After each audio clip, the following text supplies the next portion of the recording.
Hi everyone. So, share ko lang tong pleasant surprise na natanggap ko this morning. So, for those na merong Union Bank na card, most probably nakatanggap kayo ng text from Union Bank about Treats Hub. Now, kailangan nyo pala ng code para makapag-register dito sa portal na to and for you to join yung mga offers. Pero, one thing na you have to be mindful ha, kasi nga talamak yung mga phishing scams. So, make sure to verify yung link, be vigilant, and wag lang basta-basta magbukas ng link. So, itong link nito is gft.ph/treatshub, walang space. So, again, you need a code to register.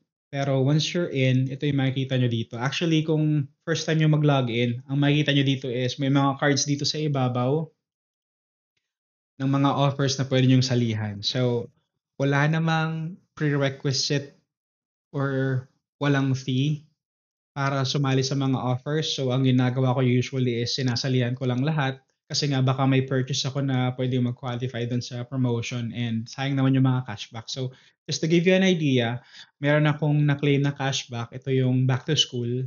Actually, dalawa sila eh. So, I'm not sure if this and this are the same. Kasi ang mangyayari kasi pag pareho sila ng like pareho silang like offers or competing offers sila, ang mangyayari is kung ano yung may pinakamataas na amount, yun yung makukuha mo. So, it's not bad kung yung pinakamataas pa rin naman makukuha mo. And kung hindi sila magkapareha, ang mangyayari is pwede ko makuha both. So, hopefully makuha ko both kasi itong isang to is 4-4. Then the other one is 4,536. So, I redeemed this and automatically ang mangyari dito since cashback siya, ma-apply siya automatically dun sa card ko.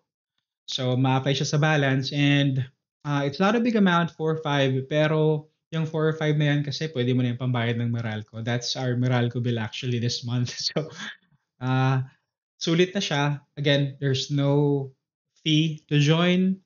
And again, this is on top of like yung mga cashback or points na na-earn mo pag nag-purchase ka. So why not join kung kaya mo naman? And again, just to be clear, be mindful kasi nga ang dami nasa scam ngayon, ang daming mga nag phishing sites, mga phishing na text. So baka mabiktima kayo if you're not mindful. So be vigilant, mag-research kayo, and don't click on any links kahit na sabihin na galing Union Bank kasi again, talamak yung smishing na parang dun sa mismong vendor talaga nang galing or merchant nang galing yung text pero in reality, smishing siya. So, namamask lang uh, yung text. That's why nakikita nyo na parang galing siya dun sa mismong merchant. Pero again, minsan hindi sa kanila galing. So any links, huwag nyo i-tap. If you can do the research, if you can go to the link manually, research nyo, verify nyo kung ano yung tama na link, you go there, and then that's when you perform kung anong kailangan yung action. Okay? So guys, share ko lang. And I'm very happy. Sana makuha ko both.